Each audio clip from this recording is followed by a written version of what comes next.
All right, welcome back. My my videographer went home today, so I have to make do with what I got. But I wanted to make a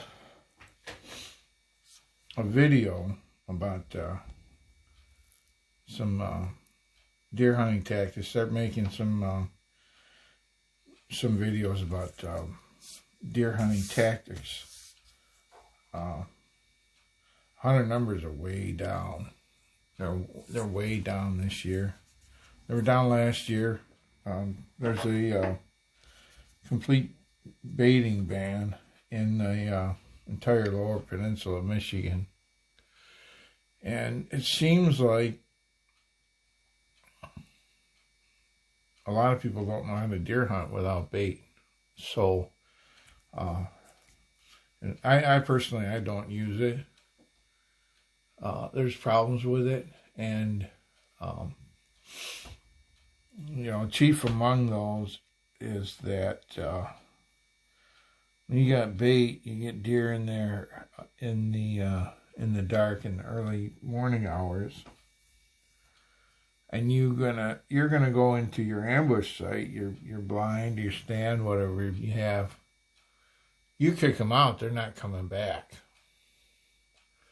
And sure, you can you get lucky, and you put your time in, and they get hungry enough, though, or they just have to have whatever you're feeding them. They'll come in and you get a shot at them, but I do better without bait than people do with bait. So, and I wanted to start going over some of the things I do. I'm not a trophy hunter. I respected a nice mature buck, but just to target them is for me is it's counterproductive. I love venison. I love deer hunting. I love venison, and I want to make venison fajitas early and often. So what I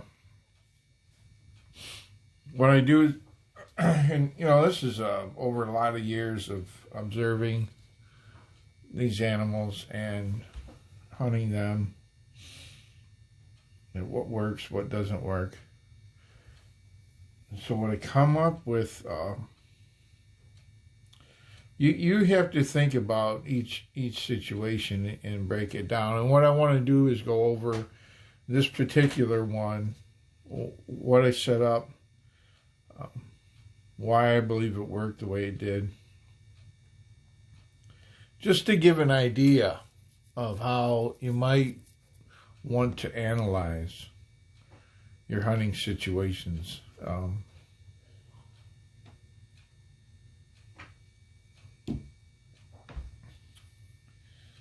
My son and I found, or I should say I did first,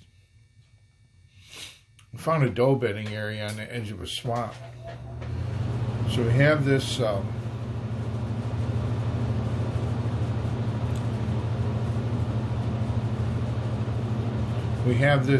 a whole bunch of public land that we have access to that we hunt, and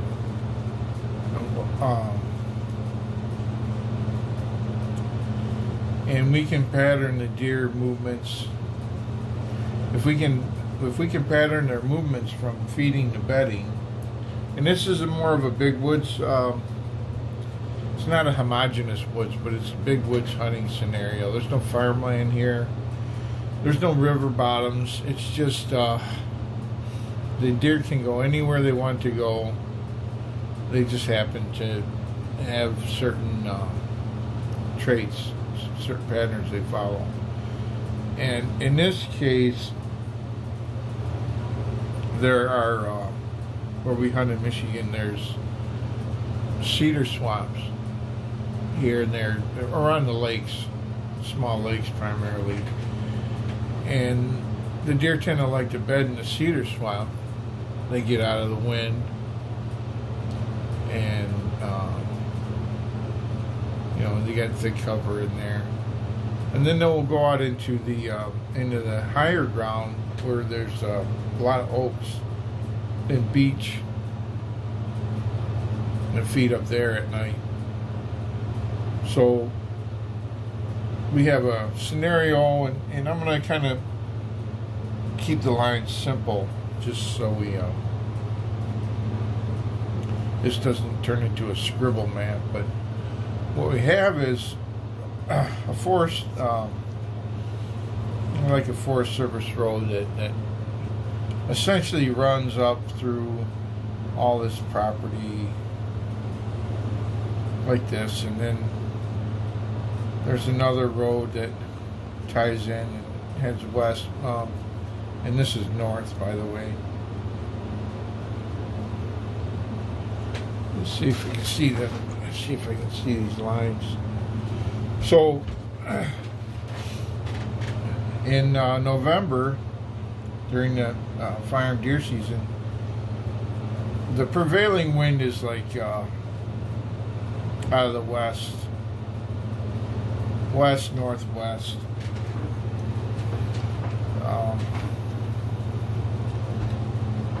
That's kind of west northwest there. Prevailing wind, but we have, it shifts around a lot. We had a couple of days when it was out of the south, and so we have these roads, and up this way at the top of the map, there's a lake. There's a small lake that can be our lake, and then where this just north and east of where these roads, this intersection happens, there is a swamp. It kind of comes to a point over here, and it basically follows this shape until it gets to the lake, and then it goes along the edge of the lake. But what we're concerned about is this area right here, and this is low, and it's got standing puddles of water pretty much all year long. But there's dry spots too. There's no hills or anything in it, or knolls or any of that stuff. So this is our swamp, and then next to the swamp and all these other areas around here, coming out this way, is this is all aspen stands, and then there's oaks up here. I'll show them all these oaks. This is the feeding area. This is the bedding area, and these does take, there's some oaks over here. So the bottom line is they come into here pretty much, from these directions, in right here in an area that's, say, about 100 yards across, east to west, is standing water. I mean, it's in real soft ground underneath that I don't believe they walk through, because I tried to walk through it and I sunk to my knees. So I figure they're not going to go there, and then along the edge of this swamp, where the roots are always wet, and these trees, there's a lot of blowdowns over here. So all these trees blown down, and it pretty much makes an impenetrable barrier for the deer.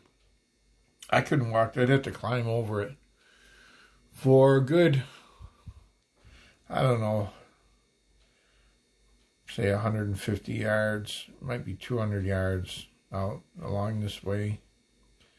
So there's a spot here where it kind of opens up. So this is Aspen. This is Aspen. These are the deer trails that run in there. And then, of course, there's the obligatory. You can see there's a buck trail that he uses, and he crosses these doe trails ahead into bedding. But we put a trail camera up here last year, and we knew there were does that bedded right in the edge of this swamp. And we had them on the trail camera night after night after night. There would be, a lot of times there would be 5 of them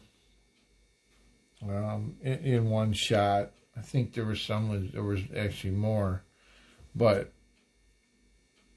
so we have our that's our prevailing wind. There is there's some of these uprooted trees where the roots form out like a little wall, like a natural blind. And so that's what I had to work with in the typical downwind side of the there's our tree and there's our root. And you can see in the one video where I shot those, I said something about deer ambush mayhem, whatever I called it.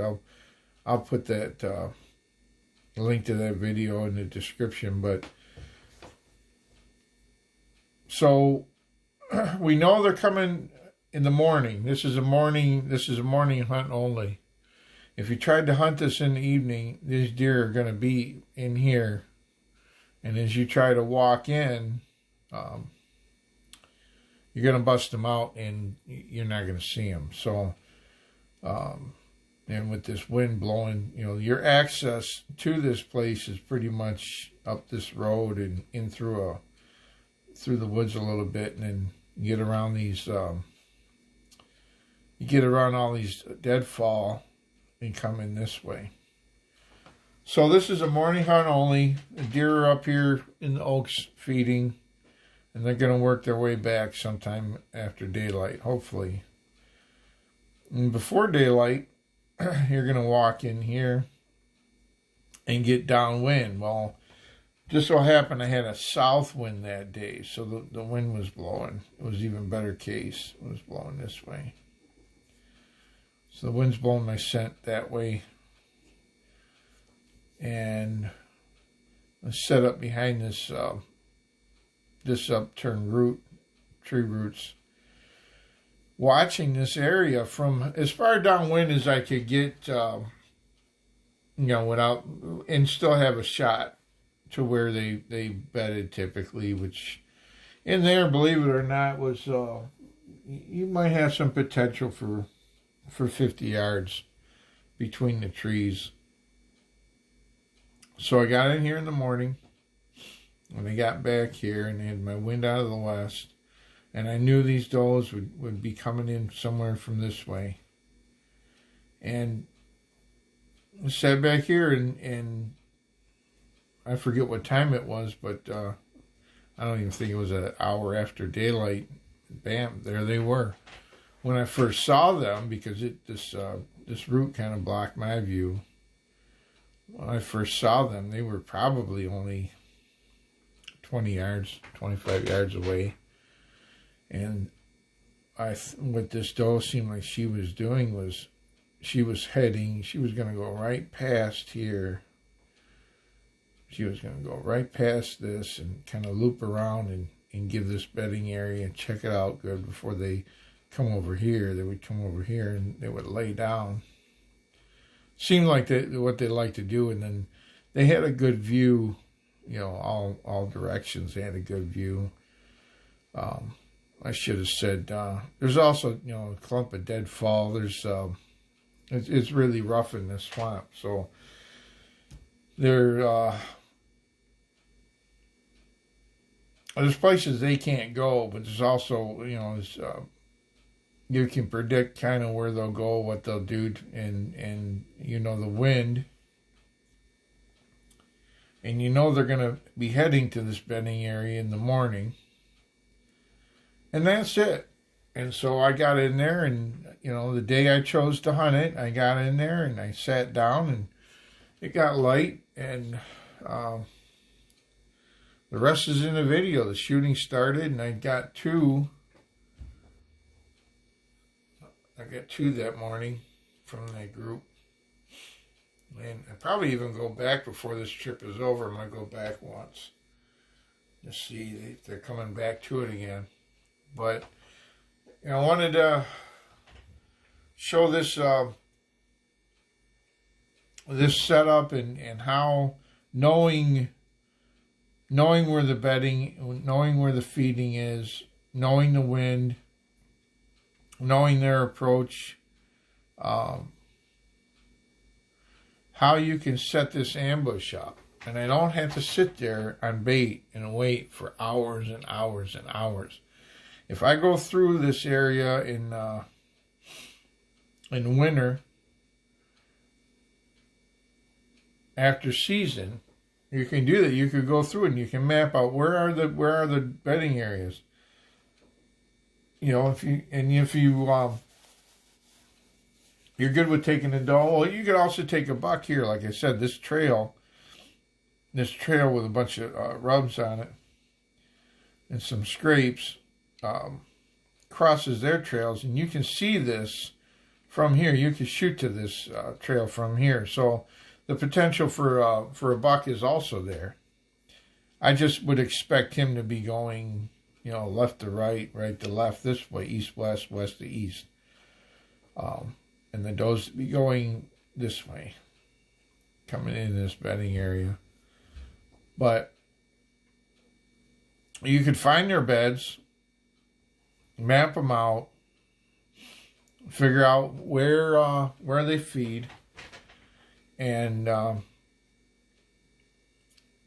figure out how they approach that area and what the wind is, and pick a morning that the wind is going to be to your advantage, and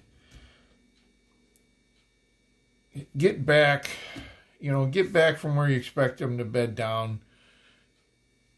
Say, it's a judgment call. You want to be able to shoot to where they actually bed, if possible, but still be a good 50 yards or even more downwind, because they're going to, older doe is going to swing wide, and she's going to check it out, and then she's going to mill around there and check everything out, make sure there's no predators waiting. But if you do it right, it pays off, and that's what happened that other day. And I'll link the video. I plan on doing more of these. I hope that's easy enough to see.